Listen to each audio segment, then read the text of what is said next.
Hi guys, and welcome back to another DrAce video, and today we're going to be reviewing Superbike 22.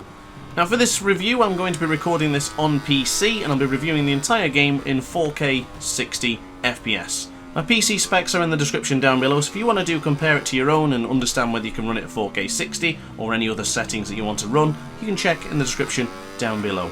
But for this review I want to focus on whether Superbike 22 is worth your hard-earned money.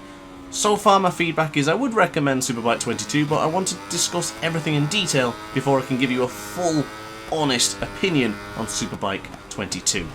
So first and foremost we are going to start with the gameplay, and I do enjoy the gameplay of Superbike. It's very, very similar. I'm not going to say identical because I think that's the incorrect term, but it's very similar to MotoGP 21, using the same engine and relatively the same physics as MotoGP 21. You're going to find this feels familiar but also different at the same time. Superbike 22 has a good way of controlling the different brakes and the different bikes. The bikes feel quite planted and good on the acceleration, but sometimes a little bit weak on the brakes. Now I think the biggest reason for that is they're trying to change the feeling of the excellent carbon brakes in MotoGP compared to the steel brakes that they use in World Superbike.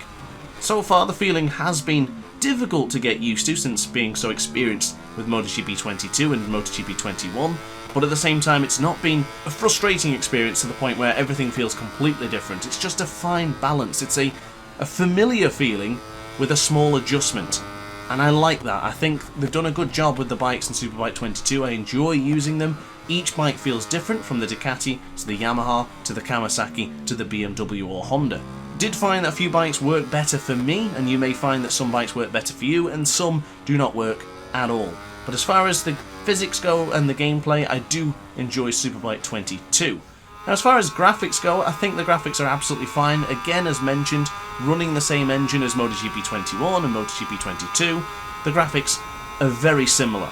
And that's not a bad thing as far as I'm concerned. It's an easy to run game. You can run it on quite low hardware and it still looks pretty decent. Of course you can change a lot of settings in the game to customize it to your heart content. But removing such things as motion blur, lens flare or even bloom can all be done in the settings without too much of a hindrance on performance.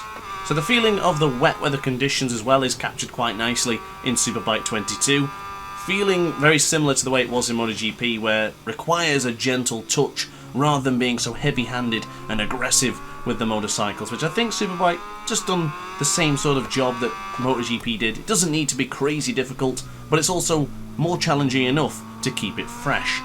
Now there are negatives to Superbike 22, sort of the same troubles we had with MotoGP 21, in the same way as such as curbs that just throw you off into oblivion for without really any meaning. Some curbs can be absolutely dodgy to the point where you touch them that you start bouncing, you buck around, you start jumping in the air, and next thing you know you've just somersaulted. But I can't say that's the same for every single track. I can show you a few examples, but some tracks can be really solid. I felt the Ducati here in Mandalika was a really good combination with the curbs, but some bikes I found that I was bouncing around a lot. Of course you can change this with the suspension settings in the game, but some curbs are just downright lethal and should be avoided at all costs.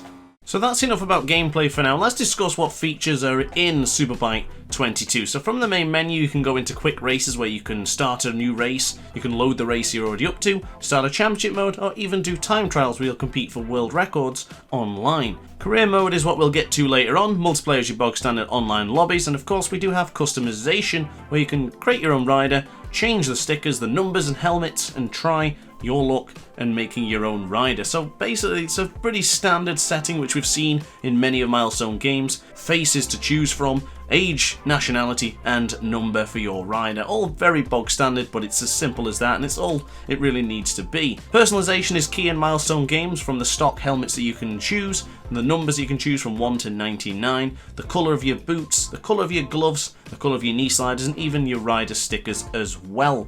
Plenty to choose from. However, this is the same selection we've had since MotoGP 18 and would really appreciate some Ixon leathers, Spidey leathers, Revits, and even many more. It's about time we had a different selection of leathers, in my opinion. Another way to make your rider yours is by changing his riding style, so whether it be a different style in cornering, whether he holds his leg out for braking, and how many fingers he holds for braking as well. Of course, this is purely cosmetic and does not change the speed of your rider in any way, shape or form.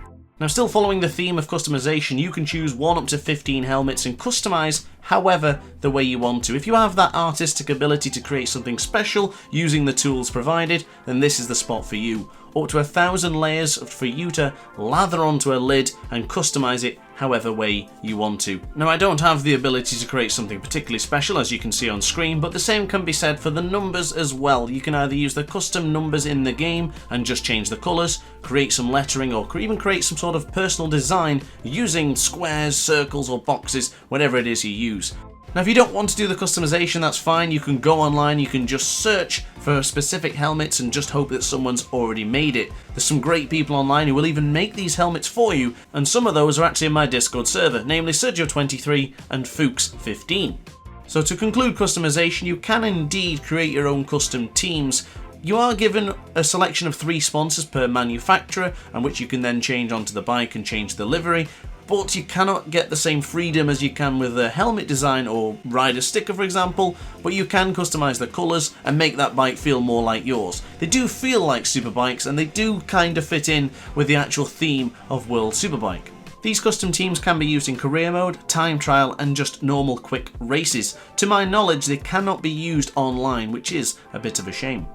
Now, for the ultimate single player experience, it's always going to be career mode, and Superbike 22's career mode is no different to the likes of MotoGP 21 or even MotoGP 22.